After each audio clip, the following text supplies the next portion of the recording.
Hello everyone. My today's topic is fast evacuation technique, single rescuer and transport technique. क्या होती हैं ये? Fast evacuation से हमें पता चल रहा है नाम से कि विक्टिम को एक इमरजेंसी सिचुएशन से एक कंफर्टेबल सिचुएशन में ले जाने को हम फास्ट इवैक्यूएशन टेक्निक कहते हैं और ये हमें सिंगल रेस्क्यूअर पर्सपेक्ट से स्टडी करनी है। यानी कि अगर जो फर्स्ट एडर है वो सिंगल पर्सन है तो वो विक्टिम को कैसे वहाँ से निकाल सकता है और एक सेफ इन्वायरमेंट में लेके आ सकता है। उसके अलावा हमें स्टडी करना है ट्रांसपोर्ट करने की टेक्निक, कैसे हम विक्टिम को सेफ प्लेस में ला सकते हैं मल्टीपल रेस्क्यूअर के साथ और उसे हॉस्पिटलाइज कर सकते हैं, हॉस्पिटल तक ले के जा सकते हैं या किसी और कंफर्टेबल इन्वायरमेंट में लेके जा सकते हैं। तो फास्ट इवैक्यूएशन टेक्निक में फर्स्ट एडर जो भी है जो फर्स्ट एड दे रहा है, कोई ऐसी कंडीशन हो सकती है कि मान लीजिए फायर लगी हुई है किसी बिल्डिंग में और वहाँ पे जो आपका विक्टिम है वो इस कंडीशन में नहीं है कि वो वहाँ से खुद निकल पाए, वो इंजर्ड है या अनकॉन्शियस है, तो फर्स्ट एडर को उसे वहाँ से बाहर निकालना होगा या वहाँ पे अगर कोई क्वालिफाइड पर्सन भी है तो उसे उसको वहाँ से बाहर निकालना होगा। इसके लिए वो कई टेक्निक्स का यूज़ कर सकता है। या कहीं पर बहुत ज़्यादा स्मोक हो गई है, कोई टॉक्सिक गैस जो है वो पूरी तरह से इन्वायरमेंट में फैल चुकी है, तो वहाँ जितने भी पर्सन्स हैं उनको वहाँ से निकालना पड़ेगा और वो एरिया इवैक्यूएट करना पड़ेगा। तो इसके लिए रेस्क्यू टेक्निक्स होती हैं, किस तरह से हम विक्टिम को वहाँ से बाहर निकाल सकते हैं अगर हम सिंगल रेस्क्यूअर हैं। तो रेस्क्यू ड्रैग टेक्निक होती है, कैरी टेक्निक होती है, यानी कि आप विक्टिम को उठा के भी निकाल सकते हैं और उसे वहाँ से ड्रैग करके यानी खींच के भी बाहर निकाल सकते हैं। विक्टिम अगर आपका सिक है, इंजर्ड है, तो उसे आपको किसी सेफ जगह पर लेके आना पड़ेगा। उसको बहुत अच्छे से हैंडल करना चाहिए, बहुत पेशेंटली डील करना चाहिए, काम एंड कंपोज रहना चाहिए। फर्दर कोई इंजरी उस पर्सन को नहीं होनी चाहिए। हमें उसे इस तरह से बाहर निकालना चाहिए कि जो भी उसको हार्म पहुंच चुका है उसके बाद फर्दर हार्म ना हो। कहीं कोई नेक इंजरी हो, स्पाइन इंजरी हो, तो हमें बहुत सॉफ्टली सारा काम करना चाहिए। कभी कभी ये टेक्निक बहुत ज़्यादा टायरिंग हो जाती है, लेकिन इसमें जो फर्स्ट एडर है उसको पेशेंस नहीं लूज़ करनी चाहिए और कामली डील करते हुए इन टेक्निक्स को फॉलो करना चाहिए। तो कई टेक्निक इसके लिए यूज़ होती हैं, जैसे tied hand crawl, crawling technique, 1 person arm carry, 1 person pack strap carry, fire fighters carry, 2 person drag human crutch, 2 person carry by arms and legs, chair carry, ankle pull, shoulder pull, blanket drag, two-handed seat, four-handed seat, 3-person carry, removal downstairs, making improvised stretcher, shirts, blanket, rope। तो हम कई techniques को use करके victim को वहाँ से बाहर निकाल सकते हैं। एक एक करके हम इस टेक्निक को आगे आपको स्टडी कराते हैं। Tied hand crawl. Tied hand crawl का मतलब है हाथों को बांध देना है और क्रॉल करते हुए विक्टिम को वहाँ से बाहर निकालना है। तो इसके लिए हम क्या करेंगे कि जो विक्टिम है रेस्क्यूअर को नी डाउन करते हुए विक्टिम के साइड आना है, दोनों हाथों को फ्लोर पे रखना है, विक्टिम को हम सीधा फ्लोर पर लिटा देंगे। विक्टिम को सीधा फ्लोर पे लिटाने के बाद आप इस तरह से अपनी पोजीशन बनाएंगे और विक्टिम के जो हाथ हैं उसको टाई करने के बाद आप अपनी नेक के पीछे प्लेस करेंगे। देन उसको धीरे धीरे क्रॉल करते हुए जो फर्स्ट एडर है वो ज़मीन पे क्रॉल करेगा। क्रॉल जब वो करेगा तो जो विक्टिम है वो स्ट्रेटली आगे आगे बढ़ता जाएगा और वो वहाँ से धीरे धीरे निकल सकता है। तो ये टेक्निक यूज़ करी जाती है, इसे हम टाइड हैंड क्रॉल टेक्निक कहते हैं और ये इवैक्यूएशन टेक्निक में यूज़ होती है अगर आप सिंगल रेस्क्यूअर हैं, यानी कि अगर आप अकेले हैं एक विक्टिम को बाहर निकालने के लिए तो ये टेक्निक यूज़ हो सकती है। ये भी सेम टेक्निक है, इसको दूसरे नाम से हम कह सकते हैं क्रॉलिंग टेक्निक। तो करना वही है, विक्टिम को सीधे इस तरह से लिटा देंगे, अपने पैरों को फोल्ड कर लेंगे और आप इस तरह से विक्टिम के ऊपर आएंगे। विक्टिम के दोनों हाथों को बांधने के बाद आप अपनी नेक के पीछे इस तरह से रखेंगे और धीरे धीरे स्टेप बाय स्टेप क्रॉल करेंगे। हैवी वेट लोगों के लिए ये टेक्निक यूज़ करी जाती है और ये इजी टेक्निक है, लेकिन इसमें जो सर होता है, हेड जो है उसको सपोर्ट नहीं मिलता है, तो ये शॉर्टर डिस्टेंस के लिए यूज़ करी जाती है और ये कम इस्तेमाल करी जाती है। It is not one of the best technique. और इसमें हेड इंजरी हो सकती है, स्पाइन इंजरी हो सकती है, क्योंकि विक्टिम के हेड को सपोर्ट इसमें नहीं मिल पाता है। Next technique is 1 person pack strap carry. इस टेक्निक में क्या करना है, इस टेक्निक में जो रेस्क्यूअर है वो विक्टिम को अपने बैक से पूरा सपोर्ट देगा। बैक से सपोर्ट देने के बाद वो दोनों हाथों को पकड़ेगा और आगे से उसको फोल्ड कर लेगा। ये देखिए, ये जो है विक्टिम के दोनों हाथों को अपने शोल्डर के ऊपर लेते हुए इस तरह से अपने एक हैंड से दोनों हाथों को पकड़ लेना है, एक हैंड से हमें सपोर्ट देना है और पूरा जो विक्टिम का बैक है उसको अपने बैक से सपोर्ट देना है। तो विक्टिम आपके ऊपर इस तरह से आ जाएगा और विक्टिम का जो फ्रंट है वो आपके बैक सपोर्ट से आएगा। इस तरह से आप चलेंगे जब, तो विक्टिम भी आपके साथ साथ चलने लगेगा। तो this is 1 person pack strap carry. Next technique is fire fighters carry. Fire fighters carry बहुत कॉमनली यूज होती है। It is one of the best technique. Soldiers इसको यूज़ करते हैं, फायरमैन इसको यूज़ करते हैं। इसमें हमें विक्टिम को पूरी तरह से अपने एक शोल्डर पर लेना होता है और फिर वॉक करते हुए हम उसे वहाँ से इवैक्यूएट करा सकते हैं। तो विक्टिम को शोल्डर पे लेने के बाद विक्टिम का एक हैंड हम इस तरह से पकड़ सकते हैं और अपना एक हैंड हम फ्री रखते हैं। सबसे पहले हमें स्क्वैट पोजीशन में आना है। स्क्वैट पोजीशन में थोड़ा सा डाउन जाकर हमें विक्टिम को होल्ड करना है और विक्टिम को अपने शोल्डर पे लेना है। शोल्डर पे लेने के बाद हमें विक्टिम के एक हाथ को होल्ड करना है और पूरी तरह से उसकी बॉडी को हमें इस तरह से बाइंड कर लेना है और जैसे जैसे हम आगे बढ़ेंगे उस तरह से विक्टिम को मूव कर सकते हैं। अनकॉन्शियस पेशेंट्स के लिए भी यूज़ कर सकते हैं। अगर विक्टिम अनकॉन्शियस है तो इस टेक्निक को हम यूज़ कर सकते हैं। देन एंकल पुल। एंकल पुल सिंगल रेस्क्यूअर टेक्निक है। It is a good technique, लेकिन इसमें भी आपका जो हेड है वो हार्म हो सकता है। हम दोनों हाथों को या तो टाई अप कर सकते हैं। विक्टिम के दोनों हाथों को टाई अप कर दीजिए और इस तरह से ऊपर की तरफ छोड़ दीजिए ताकि हाथ इधर उधर ना जाएं जब आप उसको ड्रैग करें। देन विक्टिम के पैरों को एंकल साइड से पकड़ते हुए जो रेस्क्यूअर है वो उसको ड्रैग करेगा, खींचते हुए ले जाएगा और शॉर्टर डिस्टेंस के लिए हम इसको यूज़ कर सकते हैं ताकि इंजरी ना हो किसी भी तरह की। क्योंकि अगर रफ सरफेस है, अगर सरफेस में इम्परफेक्शन है तो विक्टिम को हार्म पहुंच सकता है। शोल्डर पुल या शोल्डर ड्रैग टेक्निक, इसमें दोनों हाथों से जो हमारा रेस्क्यूअर है वो विक्टिम के शोल्डर को टच करेगा, उसको पुल करने की कोशिश करेगा। तो शोल्डर्स को होल्ड करने के बाद जो हमारा रेस्क्यूअर है वो अपने हैंड से विक्टिम के हेड को सपोर्ट देगा और हेड को सपोर्ट करते हुए वो उसे पुल करेगा और आगे खींचता जाएगा और उसे वहाँ एरिया से वो निकाल सकता है। जो रेस्क्यूअर है उसे स्क्वैट पोजीशन में आना पड़ेगा। स्क्वैट पोजीशन में आने के बाद शोल्डर्स को होल्ड करना होगा। शोल्डर होल्ड करने के बाद वो उसे पुल कर सकता है and this technique is shoulder pull technique. Next is blanket drag technique. अगर आप उसको होल्ड नहीं कर पा रहे हैं या वो हैवी है तो ब्लैंकेट की मदद से आप उसको ड्रैग कर सकते हैं। तो पहले एक ब्लैंकेट को फ्लोर पर बिछा देंगे, उसके बाद जो आपका विक्टिम है उसे ब्लैंकेट पर प्लेस करेंगे। Then you don't need to pull the victim, आप बस ब्लैंकेट को पकड़ेंगे और ब्लैंकेट को खींच लेंगे। तो जैसे जैसे आप ब्लैंकेट को खींचेंगे जो आपका विक्टिम है वो भी साथ आता जाएगा और इस तरह से आप उसे बाहर निकाल सकते हैं। पहले आपको स्क्वैट पोजीशन में आना होगा, देन उसके बाद विक्टिम को विद ब्लैंकेट पकड़ते हुए वहाँ से खींचना पड़ेगा और धीरे धीरे जैसे आप खींचते जाएंगे विक्टिम को आप वहाँ से बाहर निकाल लेंगे। लेकिन इसमें भी इम्परफेक्शन नहीं होनी चाहिए, फ्लोर पर फर्दर इंजरी नहीं होनी चाहिए, हेड इंजरी, स्पाइन इंजरी नहीं होनी चाहिए, किसी तरह का फ्रैक्चर नहीं होना चाहिए, अदरवाइज वो वर्स हो सकता है। तो ये टेक्निक यूज़ कर सकते हैं।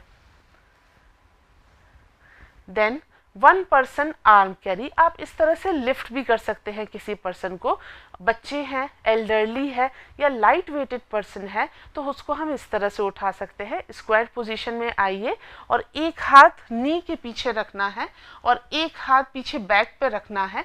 रेस्क्यूअर को अपने दोनों हाथ इस तरह से प्लेस करने हैं। जो विक्टिम है उसका एक हाथ रेस्क्यूअर के शोल्डर पे आ सकता है और एक हाथ रेस्ट पोजीशन में रहेगा।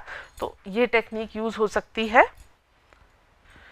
कंफर्टेबली आप इस पोजीशन से आप विक्टिम को वहाँ से उठा के बाहर निकाल सकते हैं। देन रिमूवल डाउनस्टेयर्स के लिए ब्लैंकेट टेक्निक को यूज़ करते हैं। ब्लैंकेट को सरफेस पर रखेंगे, विक्टिम को फिर ब्लैंकेट पे रखेंगे और ब्लैंकेट को खींचते हुए अगर आपको विक्टिम को सीढ़ियों से नीचे उतारना है तो ब्लैंकेट को धीरे धीरे पुल करेंगे और स्टेप बाय स्टेप आप भी उतरते जाएंगे। इस तरह से पुल करते हुए आप विक्टिम को डाउनस्टेयर रिमूव कर सकते हैं। लेकिन इसमें भी हेड इंजरी नहीं होनी चाहिए, स्पाइन इंजरी नहीं होनी चाहिए, किसी तरह का फ्रैक्चर नहीं होना चाहिए। देन ट्रांसपोर्ट टेक्निक, बहुत तरह की ट्रांसपोर्ट टेक्निक यूज़ होती हैं जिसमें हम विक्टिम को वहाँ से बाहर निकाल सकते हैं। अभी तक जो हमने स्टडी करा वो है single rescuer technique, that is according to your syllabus, but अब हम मल्टीपल रेस्क्यूअर टेक्निक्स को समझेंगे। मल्टीपल रेस्क्यूअर टेक्निक्स में ह्यूमन क्रच और 2% ड्रैग टेक्निक आती है। इसमें आपको क्या करना है, जो आपका विक्टिम है उसको सेंटर में रखेंगे। सेंटर में रखने के बाद इसमें 2 रेस्क्यूअर होंगे, दोनों रेस्क्यूअर विक्टिम के दोनों साइड में आ जाएंगे और फिर जो विक्टिम के दोनों हैंड हैं वो एक एक रेस्क्यूअर के शोल्डर पे जाएंगे और जो रेस्क्यूअर है, रेस्क्यूअर के एक हैंड से विक्टिम का हैंड, दूसरे रेस्क्यूअर के हैंड से विक्टिम का दूसरा हैंड होल्ड करा जाएगा। दोनों रेस्क्यूअर का हैंड, जो एक और हैंड बचा, वो यहाँ वेस्ट पर या बैक पर रखा जाएगा। इस तरह से हम विक्टिम को पूरी तरह सपोर्ट देते हुए, और जो उसके पैर होंगे वो नीचे होंगे, फ्लोर पर होंगे, तो वो थोड़ा बहुत उसको मूव भी कर सकता है। अगर वो ज़्यादा इंजर्ड है और इस कंडीशन में नहीं है कि वो चल पाए तो ये टेक्निक यूज़ कर सकते हैं। इसमें ज़्यादा वेट भी आपको महसूस नहीं होगा, रेस्क्यूअर के लिए भी ईजी होगा उस विक्टिम को वहाँ से रिमूव करना। Then this technique 2% carry by arm and leg, 2% इस तरह भी होल्ड कर सकते हैं। आप स्क्वाट पोजीशन में आएंगे, स्क्वाट पोजीशन में आने के बाद एक रेस्क्यूअर पैरों की तरफ होगा और एक रेस्क्यूअर हेड की तरफ होगा। देन फर्स्ट रेस्क्यूअर उस पर्सन को उसका हेड सपोर्ट देते हुए उसे चेस्ट से होल्ड करेगा। चेस्ट से होल्ड करने के बाद वो उसे लिफ्ट कर सकता है। विक्टिम के जो दोनों हाथ होंगे वो इस तरह से रेस्ट पोजीशन में रखेंगे ताकि वो इधर उधर ना जाएं, और जो सेकंड रेस्क्यूअर है वो पैरों से नी के पास से विक्टिम को होल्ड करेगा। दोनों स्क्वाट पोजीशन से अपराइट होंगे और विक्टिम को लिफ्ट कर लेंगे। एक चेयर जैसा शेप बनने लगेगा, जैसे कि विक्टिम किसी चेयर पे बैठा हुआ है। इसको हम 2% carry by arm and legs कहते हैं। ये बहुत अच्छी टेक्निक है और 2 अगर रेस्क्यूअर हैं तो ये टेक्निक यूज़ कर सकते हैं। देन है चेयर कैरी। चेयर कैरी जैसा नाम सजेस्ट कर रहा है बिल्कुल वैसा ही है, चेयर की तरह कैरी करना है। चेयर को आप यूज़ करके कैरी कर सकते हैं। तो विक्टिम को चेयर पर बिठाइए। चेयर पर बिठाने के बाद एक रेस्क्यूअर नीचे पैरों से चेयर को होल्ड करेगा और एक रेस्क्यूअर चेयर को टॉप से होल्ड करेगा। ये टेक्निक यूज़ कर सकते हैं। इसमें आपको क्या करना है, जो चेयर के बॉटम को रेस्क्यूअर होल्ड कर रहा है वो पहले ही पैरों को टक इन कर देगा, यानी विक्टिम के जो पैर हैं उन्हें अंदर की तरफ कर देगा। फिर जो चेयर का बॉटम है उसको लिफ्ट करेगा और जो सेकेंड रेस्क्यूअर है वो इस तरह से चेयर को लिफ्ट करेगा और जो विक्टिम का हेड है उसे अपनी बॉडी से सपोर्ट देगा। Then you don't need to grab the victim by his body, आपको बस चेयर को लिफ्ट करना है। दोनों रेस्क्यूअर चेयर को लिफ्ट करेंगे और फिर चेयर को लिफ्ट करते हुए ले जाएंगे। इस तरह से आप उसको बाहर निकाल सकते हैं। टू हैंडेड सीट भी एक अच्छा कंफर्टेबल मेथड है। इसमें दोनों रेस्क्यूअर को एक हाथों को पकड़ के एक सीट जैसा बनाना होता है। तो इसमें आपका 2 हैंड की सीट बनता है। दोनों रेस्क्यूअर इस तरह से शोल्डर से एक दूसरे को होल्ड कर सकते हैं और दूसरा हाथ इस तरह से होल्ड किया जाएगा। देन इसके बाद आप उस विक्टिम को अपने हाथों पर बिठा सकते हैं और विक्टिम के दोनों हाथ रेस्क्यूअर के दोनों शोल्डर्स पे होंगे, यानी कि एक हाथ एक रेस्क्यूअर के शोल्डर पर और दूसरा हाथ दूसरे रेस्क्यूअर के शोल्डर पर होगा।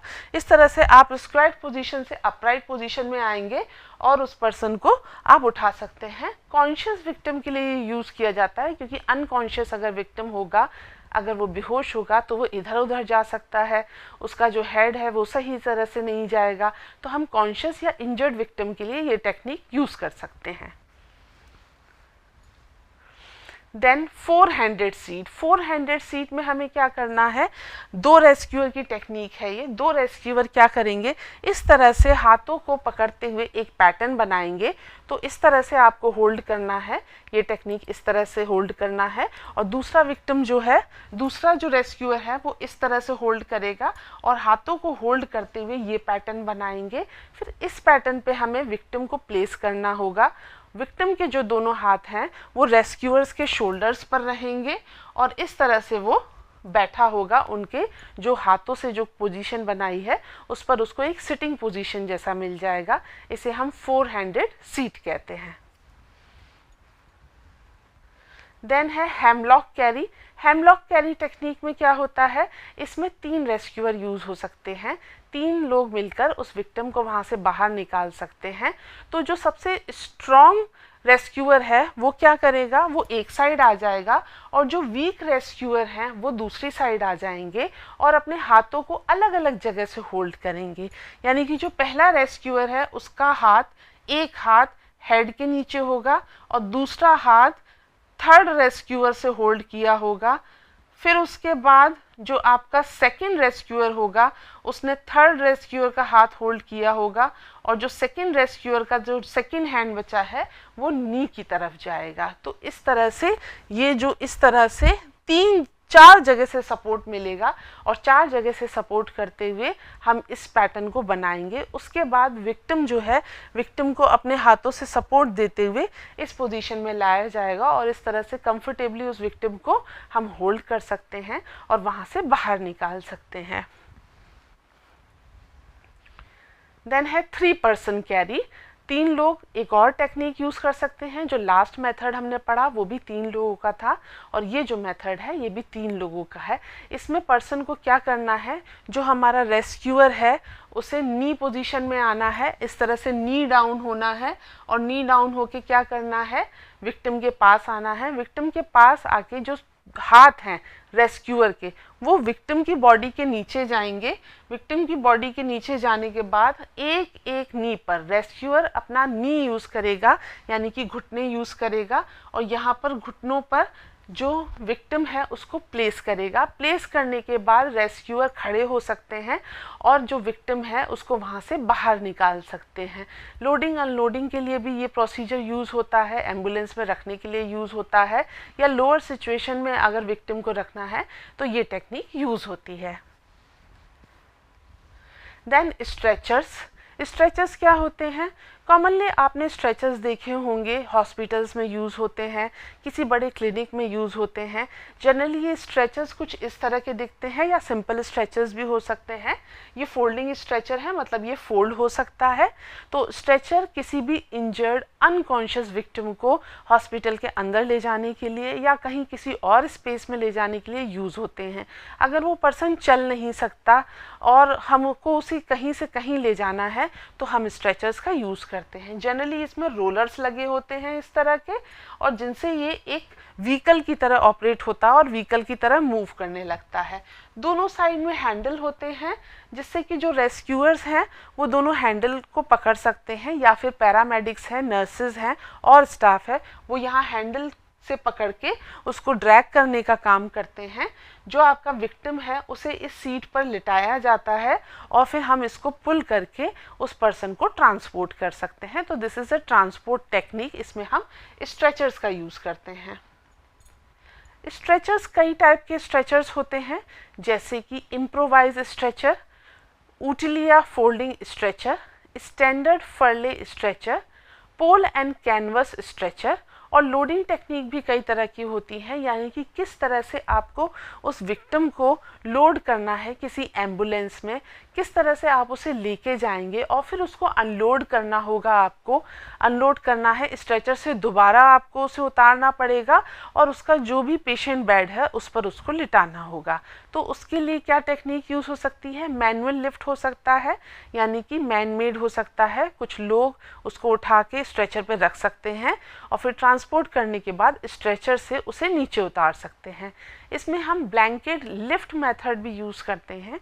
ब्लैंकेट लिफ्ट मेथड का मतलब है पहले विक्टिम को ब्लैंकेट पर लिटाएंगे, फिर ब्लैंकेट को होल्ड करते हुए उस पर्सन को फ्लोर से आप स्ट्रेचर पर रखेंगे। तो ये टेक्निक यूज़ होती है by the means of a blanket.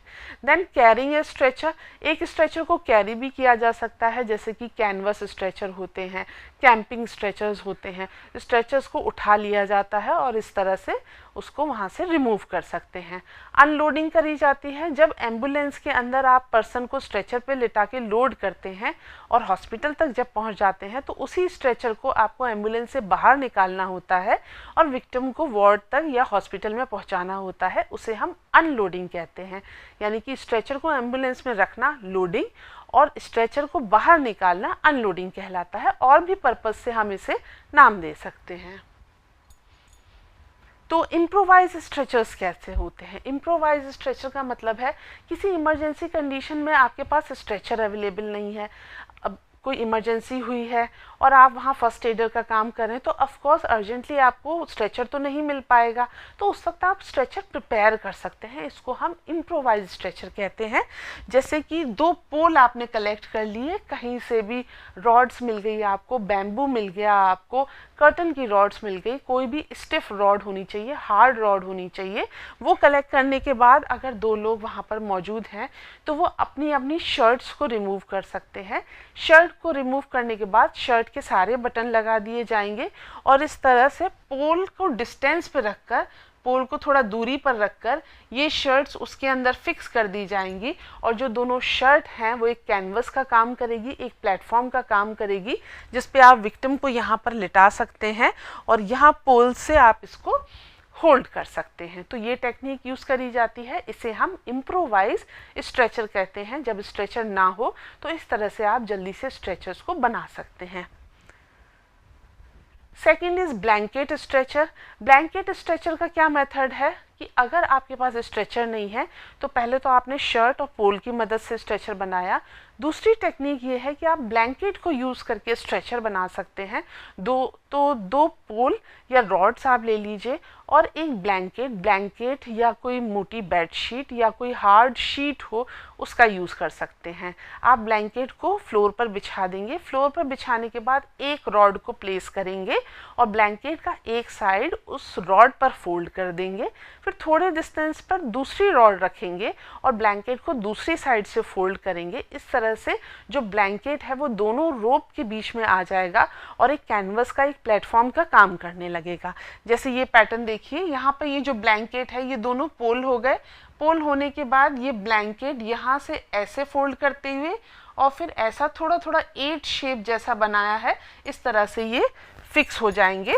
या फिर आप इस तरह से भी इसको फोल्ड कर सकते हैं। यहाँ पे 2 रॉड ये डॉट से दिखाई हुई है और ब्लैंकेट का पैटर्न है कि आपको ब्लैंकेट को किस तरह से फोल्ड करना होगा। तो इस तरह से अगर आप फोल्ड करते हैं तो आप ब्लैंकेट स्ट्रेचर प्रिपेयर कर सकते हैं। रोप स्ट्रेचर, अगर आपके पास पोल्स नहीं है या कोई और चीज़ नहीं है जिससे आप स्ट्रेचर बना पाएँ तो रस्सी की मदद से स्ट्रेचर बना सकते हैं, यानी कि रोप स्ट्रेचर्स बना सकते हैं। इसके लिए हमें रोप को एक पैटर्न में रखना होगा, यानी कि आप रोप के दोनों साइड ले लीजिए और रोप को आप इस तरह एस शेप पैटर्न के अंदर बिछा देंगे। एस शेप पैटर्न में बिछाने के बाद आप क्या करेंगे, कई सारे लूप्स इसमें दिख रहे हैं आपको, ये लूप पैटर्न हो गया। फिर एक एंड इधर छोड़ देंगे और एक एंड रस्सी का दूसरी तरफ छोड़ देंगे। देन यहाँ से जो रस्सी है इसको हम बांधते जाएंगे, यानी कि नॉटिंग करते जाएंगे। तो एक साइड से नॉटिंग करेंगे, फिर दूसरी साइड से नॉटिंग करेंगे। तो दोनों साइड से जब नॉटिंग हो जाएगी तो इस तरह का रोप स्ट्रेचर बन के तैयार हो जाएगा। इसको आप विक्टिम को प्लेस कर सकते हैं रोप स्ट्रेचर पे और रोप से पकड़ते हुए आप इसको उठाकर स्ट्रेचर की तरह यूज़ करते हुए विक्टिम को ट्रांसपोर्ट कर सकते हैं। तो ये टेक्निक यूज़ करी जाती है, सोल्जर्स यूज़ करते हैं, कैंपिंग में यूज़ करी जाती है। तो ये एक अच्छी टेक्निक है। देन है फोल्डेबल स्ट्रेचर्स जो फोल्ड हो जाते हैं, यानी कि अगर आपका स्ट्रेचर स्टिफ नहीं है और वो हमेशा एक पैटर्न में नहीं रहता है तो हम उसे फोल्डेबल स्ट्रेचर कहते हैं। हमने स्ट्रेचर्स की फर्स्ट स्लाइड में भी आपको फोल्डेबल स्ट्रेचर दिखाया था। ये एक और फोल्डेबल स्ट्रेचर है।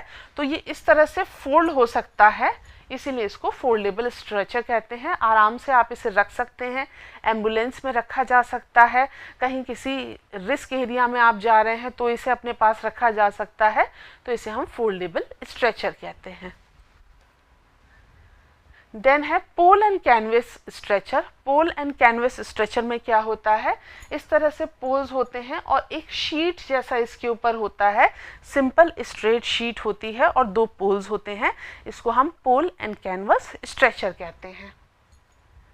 फिर है ऊटिलिया फोल्डिंग स्ट्रेचर। ऊटिलिया फोल्डिंग स्ट्रेचर का मतलब है, ऊटिलिया मतलब होता है useful, it's a Romanian word, तो इसका मतलब है यूजफुल फोल्डिंग स्ट्रेचर यूज होते हैं। जैसे कि आप स्ट्रेचर देख रहे हैं और इसमें रोलर्स लगे हुए हैं, व्हील्स लगे हुए हैं ताकि स्ट्रेचर मूव कर पाए। यहाँ पर गार्ड रेल है। गार्ड रेल की मदद से क्या होता है, जो हमारा विक्टिम है वो इधर उधर गिरेगा नहीं, क्योंकि अगर दोनों साइड से सपोर्ट नहीं होगा तो हमारा विक्टिम फॉल हो सकता है। लिफ्ट हैंडल्स होते हैं, टेलीस्कोपिक लिफ्टिंग हैंडल्स इसमें लगे होते हैं।